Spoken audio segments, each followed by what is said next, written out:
In America, there's a lot of people who call themselves skeptics, and who wear that label like a badge of pride.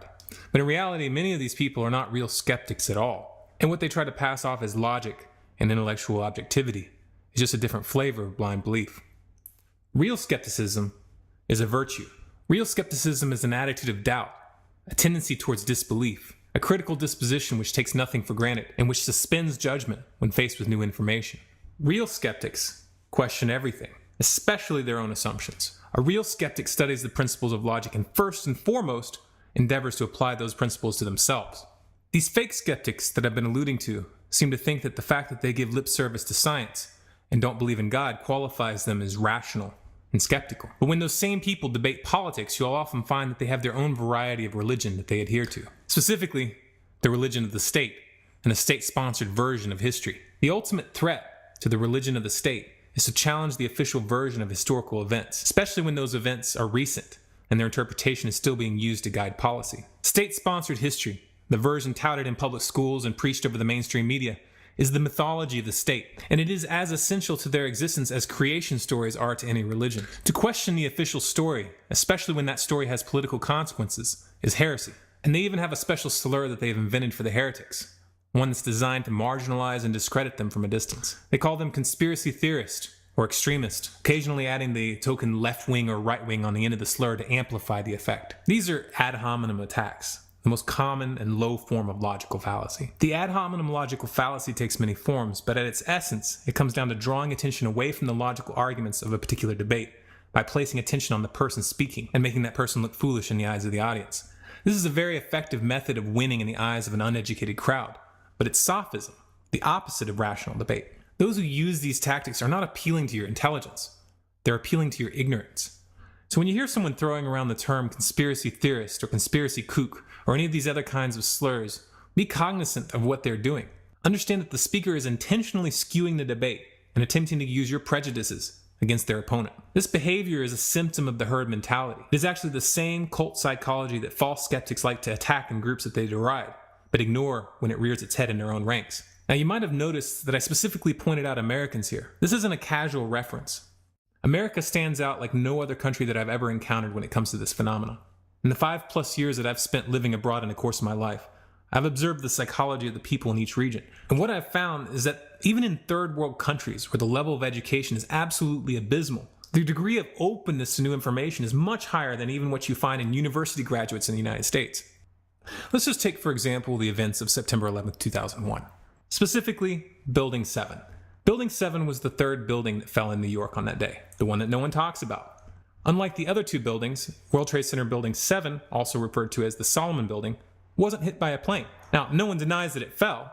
No one claims that a plane hit it. No one defending the official story can give a rational explanation as to why it fell straight down into its own footprint at 5:20 p.m., and no one can explain why the BBC reported that it had fallen 20 minutes earlier while it was clearly still standing.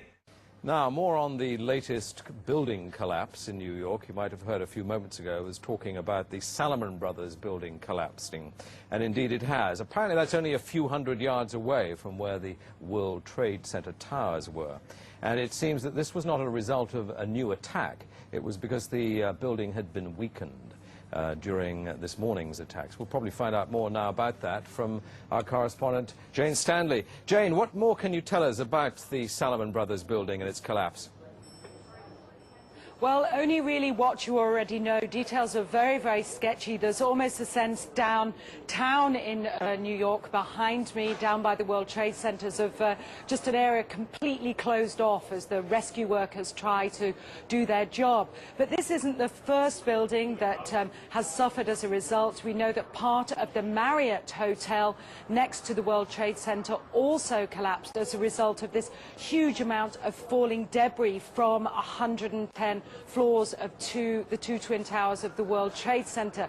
As you can see behind me, the Trade Center appears to be still burning. We see these huge clouds of smoke and ash, and we know that behind that there's an empty piece of what was a very familiar New York skyline.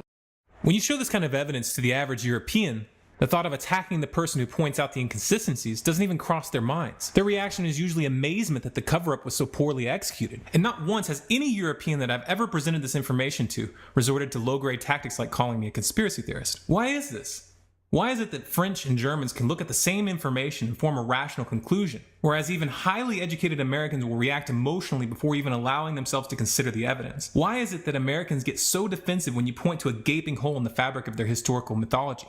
I'm sure there's multiple variables that contribute, but it seems to me that the predominant factor in this equation is American exceptionalism and its tight coupling with the group identity of the American people.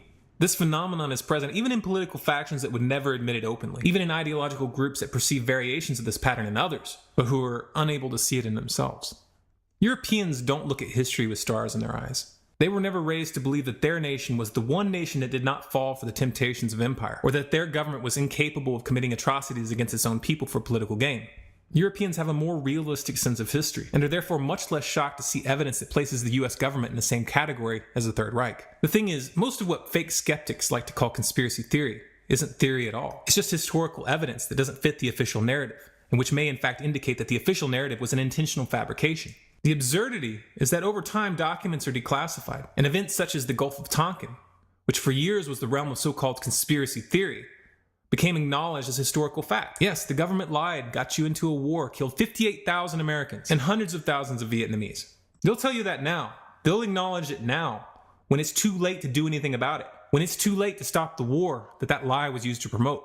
To summarize, to call pointing out inconsistencies in the official version of a historical event a conspiracy theory is the opposite of skepticism, and it indicates a lack of critical thinking skills. As a culture, we need to hold people who resort to these kinds of illogical tactics accountable.